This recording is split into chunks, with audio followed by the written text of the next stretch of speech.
Overhaul the look and sound of your JK's exhaust with Rough Country's dual outlet performance exhaust system, available in polished stainless steel or a matte black stainless steel finish. These durable exhaust systems offer a throaty growl and menacing appearance that fits in perfectly with an aggressive look of a modified Jeep. Before you begin installation, review the included instructions and verify that you have all the required parts and hardware before proceeding. You'll also want to verify that you have all the proper tools before disassembling your vehicle.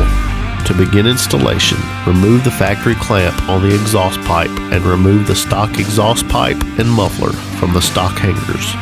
Take care not to damage the factory exhaust isolators, as they will be reused for the new exhaust. Install the new exhaust in the factory hangers. Install the exhaust on the factory pipe and secure with the supplied exhaust clamp. Tighten using a 14mm socket. Prepare to look and sound way cooler while driving your Jeep. Each exhaust system features a high temperature resistant coating for a long lifespan of good looks. Have questions? Visit roughcountry.com or an authorized Rough Country dealer to learn more.